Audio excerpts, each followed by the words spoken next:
ಕಾಸ್ಗತೆಯ ಮುತ್ಯಾನ ಜೋಲಿಗೋ ದೇಶದ ತುಂಬ ಓಲಿಗೋ ಎಂಬ ನಾಣ್ಣುಡಿ ಕೇಳಿದಾಗಲೇ ಶ್ರೀ ಕಾಸ್ಗತ್ತೆ ಮಠದ ಸ್ಮರಣೆ ಪ್ರತಿಯೊಬ್ಬ ಭಕ್ತರ ಮನದಲ್ಲಿ ಮೂಡುತ್ತದೆ. ಈ ಪವಿತ್ರ ಪರಂಪರೆಯನ್ನು ಪೂಜ್ಯ ಶ್ರೀ ಸಿದ್ಧಲಿಂಗ ದೇವರು ಯಶಸ್ವಿಯಾಗಿ ಮುಂದುವರಿಸಿಕೊಂಡು ಬರುತ್ತಿದ್ದಾರೆ. ಜೋಲಿಗೆಯನ್ನು ಹಿಡಿದು ತಾಳಿಕೋಟೆ ಸುತ್ತಮುತ್ತಲಿನ ಗ್ರಾಮಗಳಲ್ಲಿ ಸಂಚರಿಸುವ ಅವರು ಜನರಿಗೆ ದುಷ್ಟಚಟಗಳನ್ನು ಜೋಲಿಗೆಗೆ ಹಾಕಿ ಉತ್ತಮ ಗುಣಗಳು ಹಾಗೂ ಆದರ್ಶ ತತ್ವಗಳನ್ನು ಜೀವನದಲ್ಲಿ ಅಳವಡಿಸಿಕೊಳ್ಳುವಂತೆ ಸಂದೇಶ ಸಾರುತ್ತಿದ್ದಾರೆ. ವಿಶೇಷವಾಗಿ ಇಂದಿನ ಯುವಕರು ದುಶ್ಚಟಗಳಿಂದ ದೂರವಿದ್ದು ಉತ್ತಮ ಜೀವನ ಮೌಲ್ಯಗಳನ್ನು ಅಳವಡಿಸಿಕೊಳ್ಳಬೇಕು ಎಂದು ಅವರು ನಿರಂತರವಾಗಿ ಕರೆ ನೀಡುತ್ತಿದ್ದಾರೆ. ಧಾರ್ಮಿಕ ಹಾಗೂ ಸಾಮಾಜಿಕ ಸೇವೆಗಳ ಮೂಲಕ ಶ್ರೀಮಠವನ್ನು ಉತ್ತುಂಗಕ್ಕೆ ಕೊಂಡೊಯ್ಯುತ್ತಿರುವ ಪೂಜ್ಯ ಶ್ರೀ ಸಿದ್ಧಲಿಂಗ ದೇವರು ಭಕ್ತರೇ ಶ್ರೀಮಠದ ನಿಜವಾದ ಆಸ್ತಿ ಎಂಬ ಸಂದೇಶವನ್ನು ತಮ್ಮ ಕಾರ್ಯಗಳ ಮೂಲಕ ಸಾರುತ್ತಿರುವುದು ವಿಶೇಷವಾಗಿದೆ. ಪ್ರತಿ ವರ್ಷದಂತೆ ಈ ವರ್ಷವೂ ಶ್ರೀಮಠದ ಜಾತ್ರೆ ಅಂದರೆ ನಮ್ಮೂರ ಜಾತ್ರೆ ಜುಲೈ 19ರಿಂದ ಸಪ್ತಾಹ ಭಜನೆಯೊಂದಿಗೆ ಆರಂಭಗೊಂಡಿದೆ.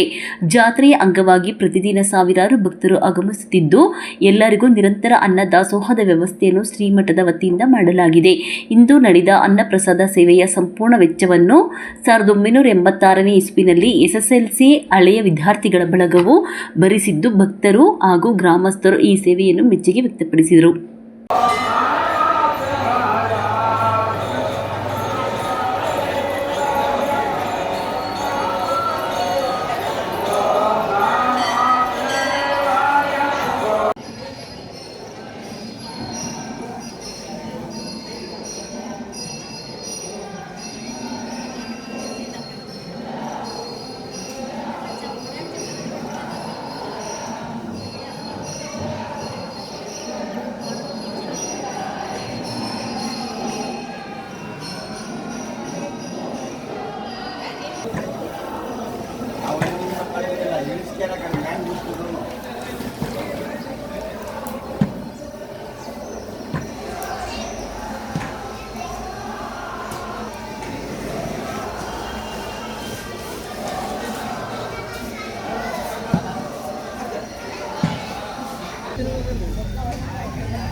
ಗಾಡಿ ಆ ಕಡೆ